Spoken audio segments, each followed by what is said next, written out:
not a walkthrough, playthrough, review, anything like that. It's just me playing the game badly so you can see what it looks like.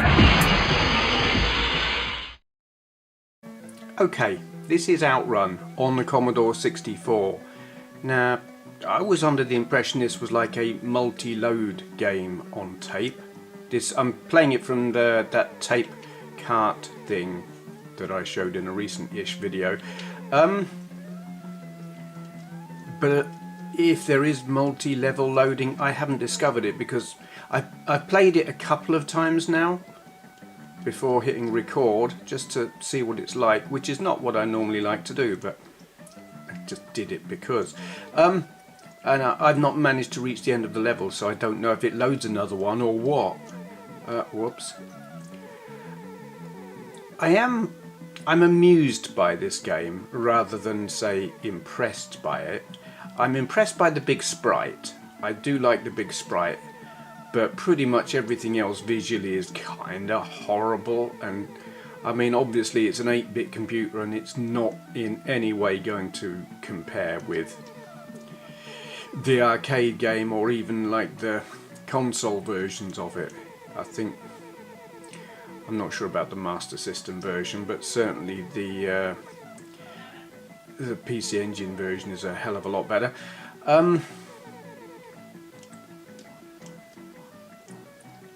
But while it looks kind of horrible, it actually plays okay up to that point where I run out of time, and I've run out of time every time I've played it. I mean, look at that. So I don't know. Is it possible to get further than that if you're better at it than me, which will be like everyone? I don't know.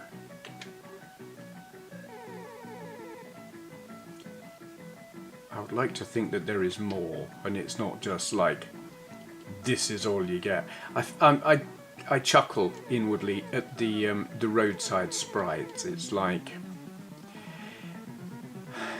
they don't really move as such. They're in this location, then they're in that location, then they're gone.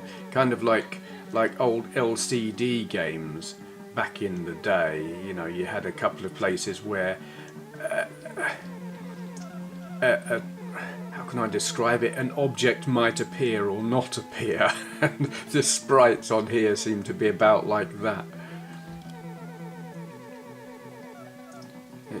It's like LCD Outrun in colour with half decent music, really. I mean, I don't know if the Commodore 64 could maybe do a better job of the music than it's doing here, but you can at least recognise the tune. It's a decent rendition of the tune.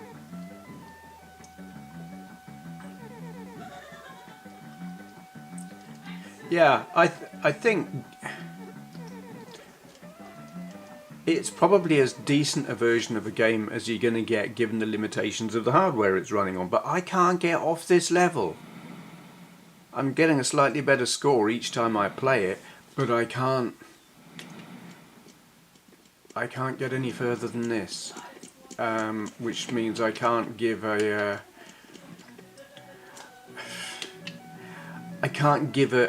well, I mean, I don't do reviews anyway, but it's a bit disappointing. I can't tell you what I think of the game proper because I can't see enough of the game. I mean, I don't feel like I'm doing so terrible that I shouldn't be able to at least get past the first checkpoint. God knows I can do it on the arcade version and every other version I've ever played, but I can't seem to do it here.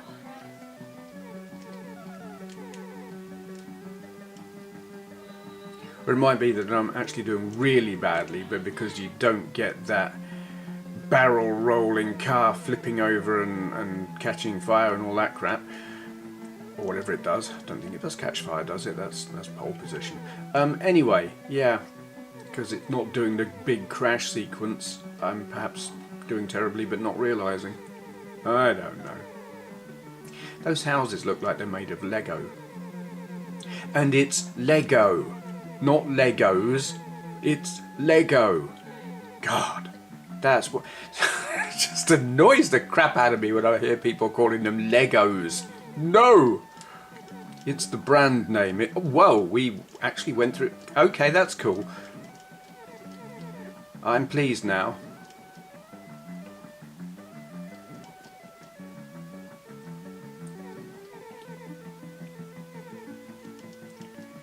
If you want to, going back to the Lego thing, if you want to call them like as an object, they are Lego bricks or Lego blocks. They are not Legos.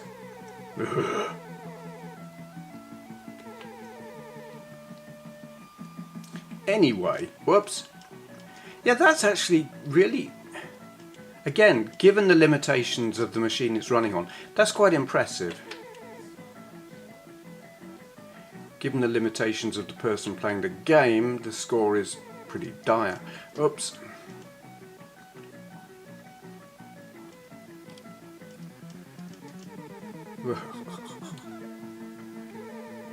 It sounds like some kind of, I don't know, funny laugh. The skidding sound, it's like, I don't know, a cartoon character laughing at the player, no doubt, and the diabolical playing. Oh, I'm pleased with that. Okay, that is Outrun on the Commodore 64. It's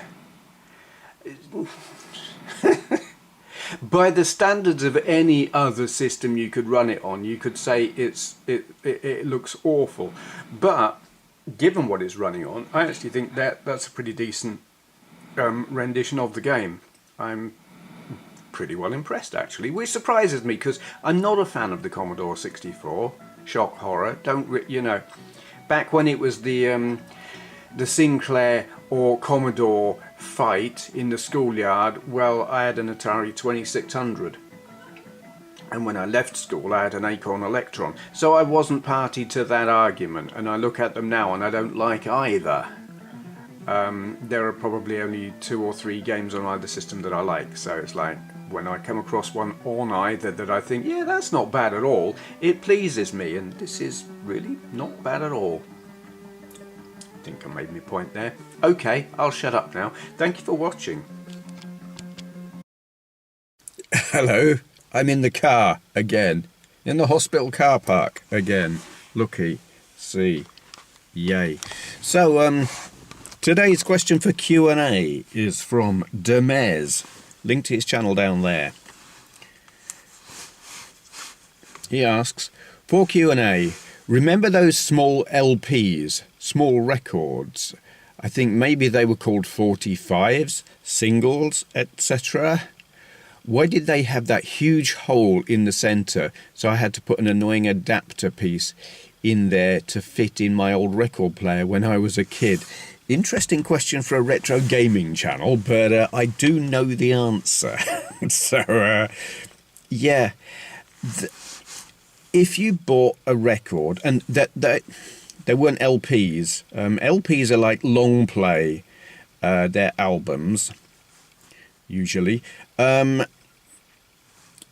They were singles or 45s. 45 is like the speed that it goes around at, 45 revolutions per minute. And usually it was like a single. It was your song that was in the chart and then a B-side. If you bought one brand new from a shop that sold records brand new from the record company, you know, chart hits and all of that lot, it would just have a small hole. The ones you're getting or were getting with a big hole are, or were, second-hand. You were probably buying them quite cheaply, and where they were coming from and why they were having the big hole, they probably have come from pubs or clubs or bars or something like that. They've been in a jukebox. And the jukebox mechanism, it holds all the records on like a cylinder, you know, a thicker stick that goes through the middle. It's something to do with how the mechanism works. It needs a bigger hole. And so they punched out the centre of the disc to fit on that larger mechanism. And then when the record wasn't getting played anymore, you know, people weren't sticking in their 50p or however many cents or whatever, the bars or clubs or shops or whatever it was that had the jukebox would sell them off in bulk, I guess, to second-hand record shops, and then people would come and buy them and get them cheap. But you did have to have that adapter. Some record decks have like where you've got the central spindle, they'll have a bigger bit that you can lift up and twist to hold it in place.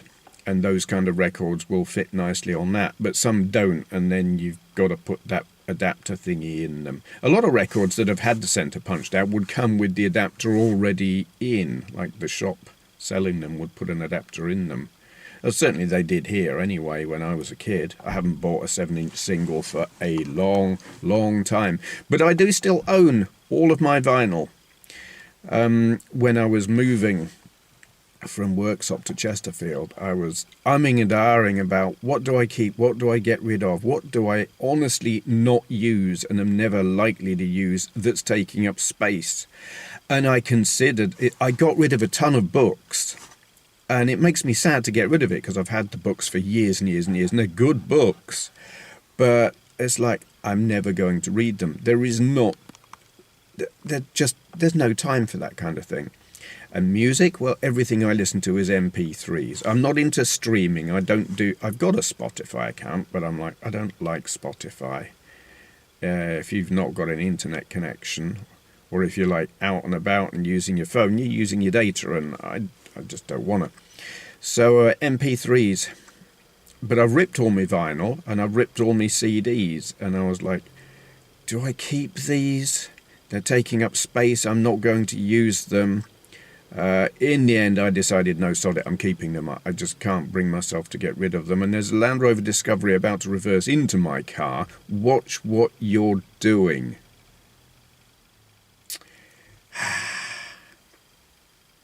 Yeah. But no, I kept them. But vinyl... people go on about vinyl sounds better than CDs. I'm sorry, but I don't agree. It's got a more organic, warm kind of feel to it. The pops and crackles I do kind of like. And there's a nurse standing right in front of my car eating a banana. Okay, 2 nurses. Only one eating a banana. Anyway, yeah, I prefer the clarity of a CD over the warmth of vinyl. And a lot of the vinyl I've got, I don't know if it's to do with the record deck that I have or had. It just lacks bass. You know, lots of treble, plenty of treble, but not much bass. So when I've ripped it, the MP3s just don't sound as good, or indeed as loud as the ones I've ripped from CD. And in fact, they don't even sound as good as stuff that I might accidentally have ripped from YouTube. Actually, I mean, I've got the Damned Machine Gun Etiquette. It's one of my favourite... it's my favourite Damned album, and it's one of my favourite albums in general. And I've got it on vinyl, so I feel no qualms about the fact that I ripped it from YouTube as well, because I ripped it from the vinyl, and it just lacks the clarity, lacks the bass, just sounds pretty ropey. Where ripping from YouTube, it sounds better. So, yeah. But whenever I'm listening to music now, it's MP3s. But I still keep the physical discs because I can't bring myself to get rid of them. They're all in storage, and they're across town. I'm renting a storage unit it's about 15-minute drive from where I'm living. And it's actually not easy to access anything that's in it. While it's easy to get to the storage unit, getting anything out of it is difficult because it's crammed in so tight. It's not a big unit. It's actually costing... It's not cheap. I mean, it's probably cheap compared to some... No, it is cheap compared to some places, but even so, as a monthly outgoing, it's annoying. But I won't get rid of that stuff. I won't sell it. A lot of computers in there, and other things that I just can't bring myself to get rid of. And my physical discs, music stuff, Still got them. Okay, waffling and straying from the point greatly there. I'm going to shut up now. If you've got any questions you would like answering in a video like this, if I can remember what I'm saying, leave your question in the comments below and begin with for Q&A. I'm pausing because I'm actually thinking of something else. There's a thing I've been watching that says never end your video with thank you for watching because it gives the viewer permission to leave. Don't leave. Watch another video of mine. There's going to be a link down there in the information section and probably a pinned comment linking you to a playlist which will be for whichever system is in today's gameplay video, which I think is going to be Commodore 64. I've been playing some Commodore 64 stuff. I'm watching people walking through the car park. I can't say the things I think. It's cruel. Oh dear. Okay. Go watch more videos. Thank you for watching, but watch more videos. Playlists down there. There's also, I've got tons and tons of playlists, and YouTube is actually making it harder for you to see all of the playlists, which is really bloody annoying.